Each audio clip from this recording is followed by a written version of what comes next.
வணக்கம் நேயர்களே.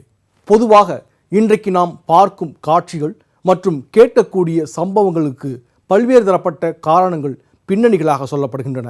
ஆனால் உண்மையான காரணம் ஏதோ ஒன்று இருக்கும் என்கின்ற ஐயத்தில் அது நெடுங்காலமாக நம்மோடு பயணித்து கொண்டு இருக்கிறது. அப்படியான 3 வித காட்சிகளையும் அதற்கு சொல்லக்கூடிய பின்னணிகளையும் தான் இந்த நிகழ்ச்சியில் நாம் பார்க்க போகிறோம். அது சஹாராவில் இருக்கக்கூடிய மர்மக்கண், சிலுவைகளை சுமந்து இருக்கக்கூடிய ஒரு குன்று, இரத்த ஆறு பாயக்கூடிய அண்டார்டிகா பனி பிரதேசம் என்று 3 விதமான தகவல்களை இப்போது நாம் பார்க்கலாம்.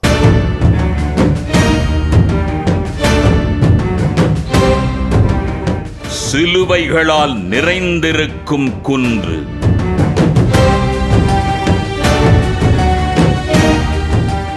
பரந்து விரிந்த பாலைவனத்தில் உதைந்து கிடக்கும் மர்மக்கண்.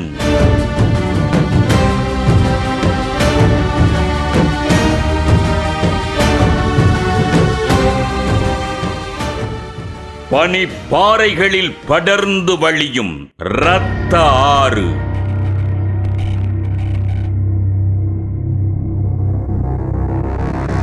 இயற்கையின் வடிவங்களில் உறைந்திருக்கும் மர்மங்கள்.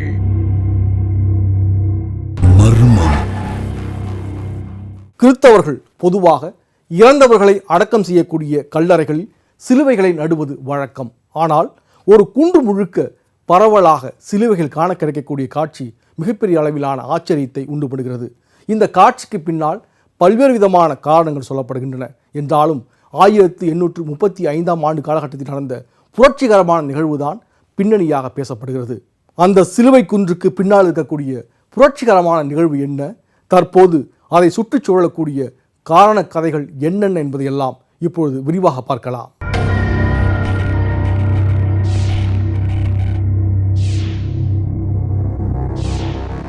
சிலுவைகளின் குன்று, இப்படித்தான் அந்த இடம் அழைக்கப்படுகிறது. வடக்கு ஐரோப்பிய நாடான லிதுவேனியா நாட்டில்தான் இந்த சிலுவைகளின் குன்று அமைந்திருக்கிறது.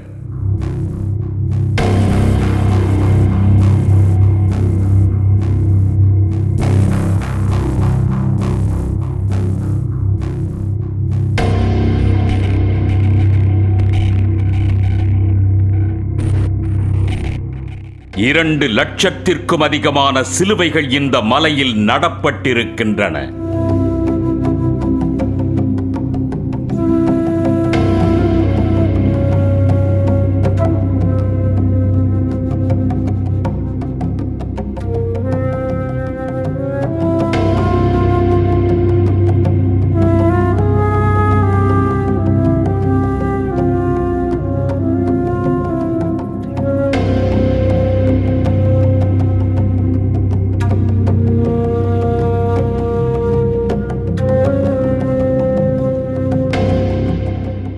இவற்றின் இடையே இயேசு, மரியாள் போன்றவர்களின் உருவங்களும் காண கிடைக்கின்றன.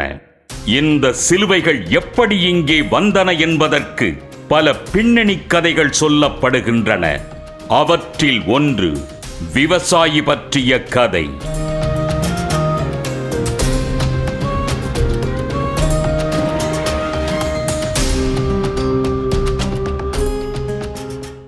விவசாயி ஒருவர் உயிருக்கு ஆபத்தான நிலையில் நோய்வாய்ப்பட்டிருந்த தனது மகளை நினைத்து வருந்தியதாகவும், அப்போது அவரது கனவில் வெள்ளையாடை உடுத்தி வந்த தேவதை சிலுவை ஒன்றை இங்கே நட்டு வைக்கும்படி சொன்னதாகவும் கூறப்படுகிறது.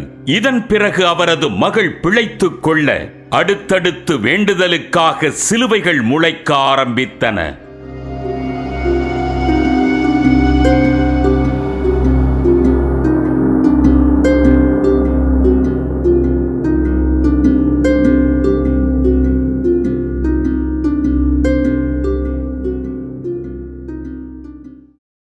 இந்த பின்னணி கதை ஒருபுறம் இருக்க, வரலாற்று ரீதியான நிகழ்வுகளும் பேசப்படுகின்றன.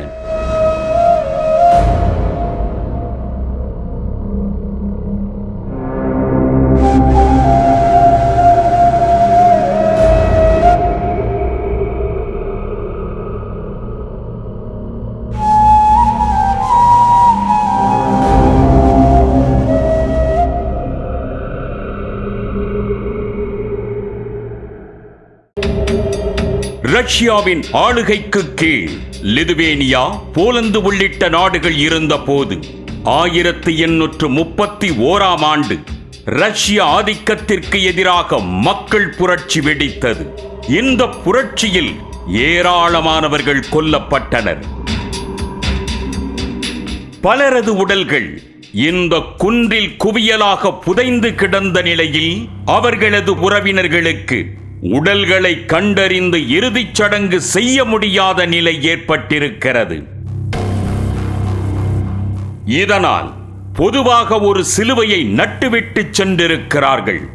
இது காலப்போக்கில் அதிகரித்துக் கொண்டே வர 1963, 1973 உள்ளிட்ட காலகட்டங்களில் 3 முறை இங்கிருந்த சிலுவைகள் அழித்து அகற்றப்பட்டிருக்கின்றன.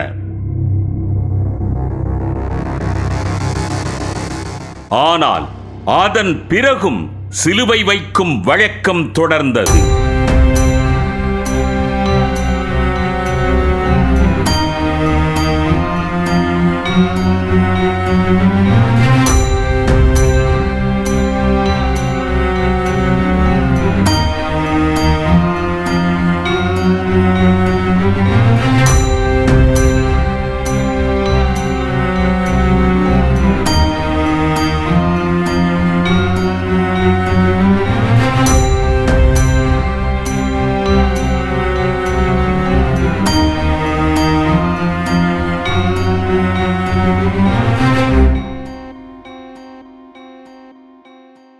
ஆயிரத்து 1990ஆம் ஆண்டில் 55,000 சிலுவைகளும் 2006இல் 1,00,000 சிலுவைகளும் இருந்த இடத்தில் தற்போது 2 லட்சத்திற்கும் அதிகமான சிலுவைகள் இருக்கின்றன.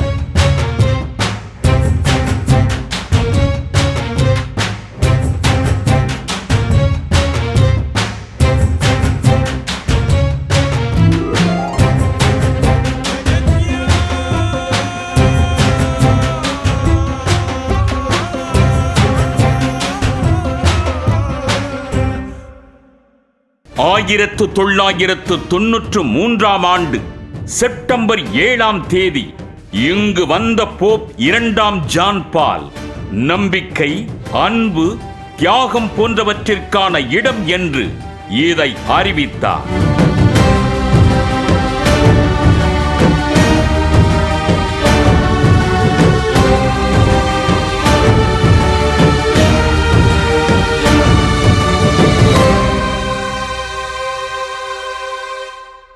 இப்படி லிதுவேனியா நாட்டில் இருக்கக்கூடிய ஹில்ஸ் ஆஃப் கிராசஸ் பற்றி பல்வேறு தகவல்கள் சொல்லப்படுகின்றன.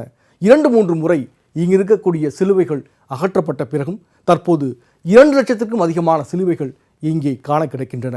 இவை தற்போது பார்வையாளர்களால் நிரம்பி வழியக்கூடிய ஒரு சுற்றுலா தலமாகவும் விளங்கி கொண்டிருக்கிறது.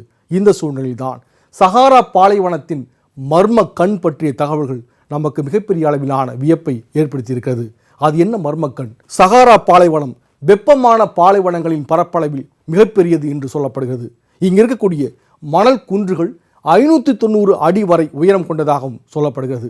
இங்கே நெடுங்காலத்திற்கு முன்பு உயிர்கள் வாழ்ந்திருக்கக்கூடும் என்றும் மீண்டும் இங்கே உயிர்கள் வாழ்வதற்கான இயற்கை ரீதியிலான மாற்றங்கள் நடந்து கொண்டிருக்கின்றன என்றும் சொல்கிறார்கள். இந்த சூழ்நிலையில்தான் இங்கு இருக்கக்கூடிய ஒரு அடையாளம் பல்வேறு தர்க்கங்களையும் உண்டு பண்ணியிருக்கிறது. வானத்தில் இருந்து பார்த்தால் ஒரு காளை மாட்டினுடைய கண் போன்று காண கிடைக்கக்கூடிய அதை மர்மக்கண் என்று அழைக்கிறார்கள். அந்த மர்ம கண்ணிற்கு பின்னணியில் என்ன சொல்லப்படுகிறது என்பதை இப்போது பார்க்கலாம்.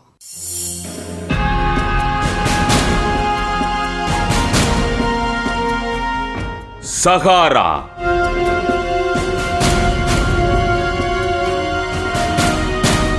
ஆப்பிரிக்க கண்டத்தில் இருக்கும் இந்த பாலைவனம்தான் உலகிலேயே மிகப்பெரிய சுடு பாலைவனம் என்றும் அழைக்கப்படுகிறது.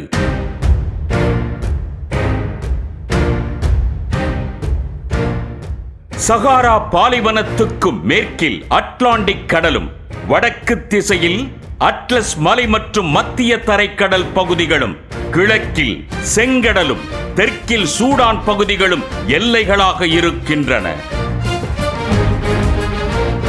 94 லட்சம் சதுர கிலோமீட்டர் பரப்பளவு கொண்ட இந்த பாலைவனம் பற்றி பல்வேறு ஆய்வு தகவல்கள் வெளியாகி இருக்கின்றன.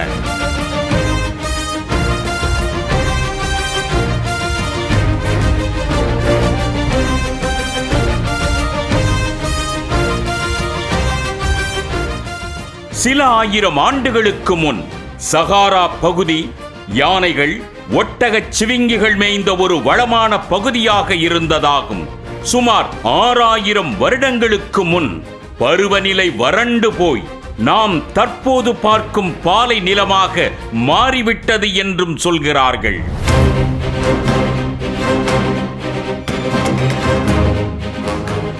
இப்போது வறண்ட பகுதியாக இருக்கும் சகாரா இன்னும் 15000 ஆண்டுகள் கழித்து மீண்டும் பசுமையாக மாறும் என்றும் ஆய்வாளர்கள் சிலர் கூறுகிறார்கள்.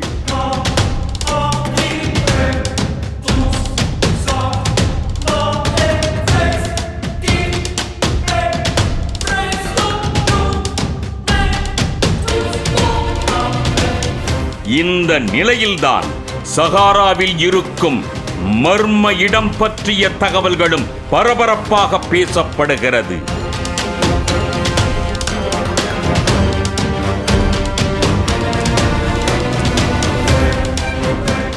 அது சகாராவின் மர்ம கண். மௌரிட்டேனியா பகுதியில் ரிச்சார்ட் என்ற விசித்திர நில அமைப்பு காணப்படுகிறது.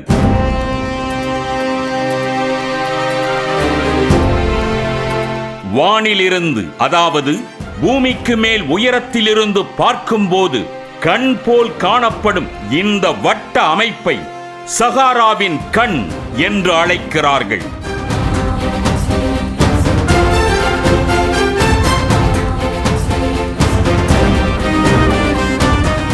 சுமார் 50 கிலோமீட்டர் விட்டத்தில் அமைந்துள்ள வட்ட வடிவ வரி வரியாக அரித்தெடுக்கப்பட்ட இயற்கையான பாறை அமைப்பாக இதை குறிப்பிடுகிறார்கள்.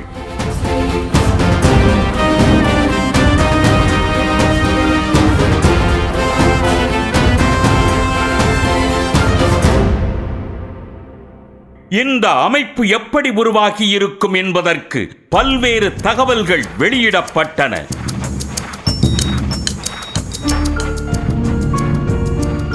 ஆரம்பத்தில் பாறைகளின் தாக்கங்களால் இந்த அமைப்பு ஏற்பட்டிருக்கலாம் என்று சொல்லப்பட்டது.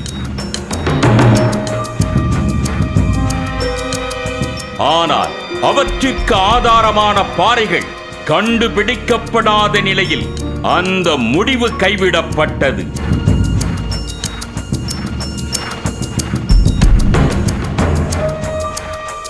பூமியின் மேலோடு அடுக்கான குவிமாடம் இருந்த இடமாக இது இருக்கலாம் என்றும் சொல்லப்படுகிறது. நீர் மற்றும் நில வளைவுகளாலான நகரமாக பிளாட்டோவால் குறிப்பிடப்பட்ட அழிந்து போன அட்லாண்டிஸ் நகரத்தின் மிச்சமாக இந்த இடம் இருக்கலாம் என்று கூட சிலர் கருதுகிறார்கள்.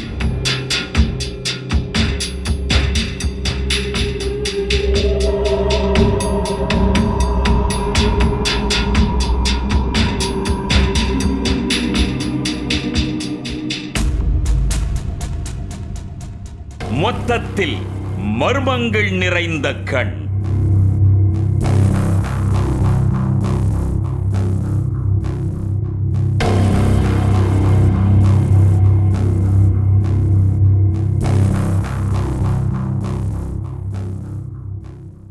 புகழ்பெற்ற கிரேக்க அறிஞர் பிளேட்டோ தனது நூல்களில் ஏத்தென்ஸினுடைய பெருமைகளை குறிப்பிடும் பொழுது அட்லாண்டிஸ் தீவு பற்றியும் குறிப்பிடுகிறார். அட்லாண்டிஸ் ஒரு புனைவு தீவு என்று பல்வேறு தரப்பினரும் சொல்லிக் கொண்டிருக்கிறார்கள். ஆனால் அது உண்மையிலேயே இருந்ததாகவும் சிலர் வாதிடுகிறார்கள். இந்த அட்லாண்டிஸ் தீவு அட்லாண்டிக் பெருங்கடலுக்குள் மூழ்கிவிட்டது என்றும் சிலர் சொல்லிக் கொண்டிருக்கிறார்கள். இந்த சூழ்நிலையில்தான் தற்போது நாம் பார்க்கக்கூடிய சகாராவின் மர்ம கண்ணும் அந்த அட்லாண்டிஸ் தீவினுடைய ஒரு பகுதியாக இருக்கலாம் என்றும், அந்த பெருங்கடல் இருந்த பகுதிதான் தற்பொழுது பாலைவனமாக மாறியிருக்கிறது என்றும் கூறுகிறார்கள். என்றாலும் இவற்றையெல்லாம் நிரூபிப்பதற்கு போதுமான வலுவான ஆதாரங்கள் இல்லை.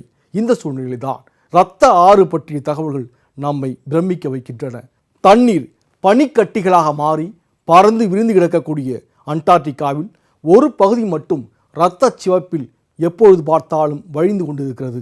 அந்த இரத்த சிவப்பிற்கு என்ன காரணம் என்பதில் நெடுங்காலமாக பல முரண்பட்ட தகவல்கள் சொல்லப்பட்டு வந்தன.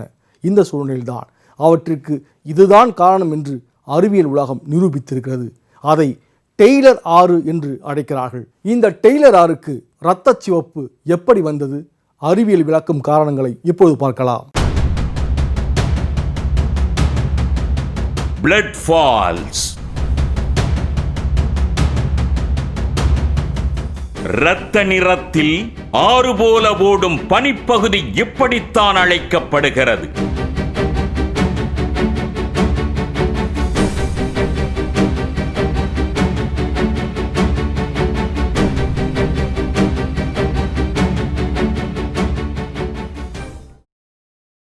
அண்டார்டிகாவின் பனிபடர்ந்த பகுதி எங்கு பார்த்தாலும் வெள்ளை நிறத்தில் பறந்து விரிந்து கிடக்கும்.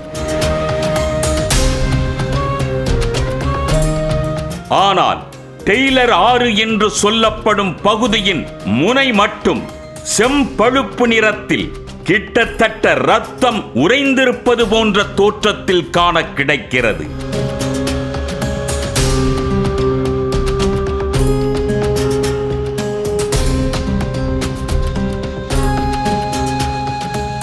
ஆஸ்திரேலியாவை சேர்ந்த தாமஸ் கிரிஃபித் டெய்லர் என்கிற புவியியலாளர் 1911ஆம் ஆண்டு இந்த இடத்தை கண்டுபிடித்ததால் அவரது பெயராலேயே இது அழைக்கப்படுகிறது.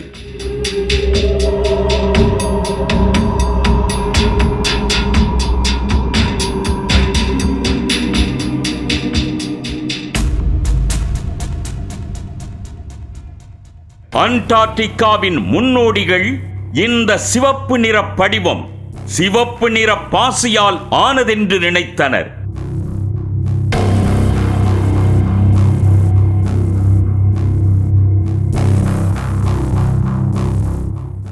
ஆனால் இரும்பு ஆக்சைடு தான் இதற்கு காரணம் என்று பிற்பாடு கண்டறியப்பட்டது.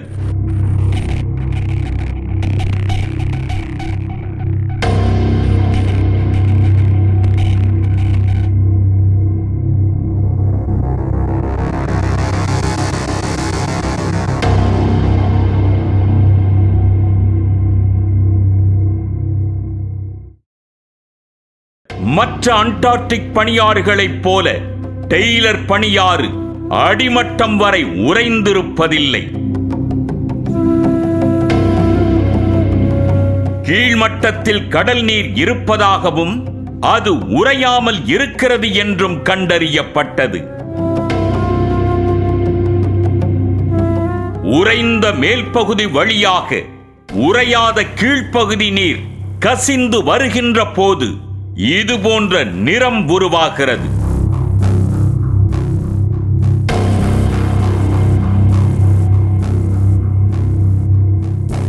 பனியின் அடியில் சுமார் 400 அடி ஆழத்திலிருந்து இந்த உப்பு நீர் வருகிறது.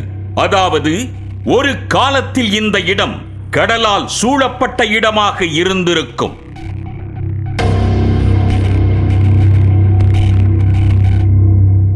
இயற்கையின் வலிமை மிகுந்த இடங்களில் ஒன்றாகவே இந்த குருதி அருவி பார்க்கப்படுகிறது. இப்படி பல தகவல்கள் வித்தியாசமான காட்சிகளின் பின்னணியில் நமக்கு கிடைக்கின்றன. இவற்றை அறிவியல் போதுமான அளவுக்கு விளக்காமல் போகும்பொழுதுதான் மர்ம கதைகள் இவற்றை ஆக்கிரமித்துக் கொள்கின்றன. ஆனாலும் அறிவியலால் விளக்க முடியாத பல மர்மங்கள் இந்த உலகில் நீடித்து கொண்டுதான் இருக்கின்றன. மேலும் பல்வேறு மர்மங்களோடு தொடர்ந்து சந்திக்கலாம். அதுவரை நன்றி, வணக்கம்.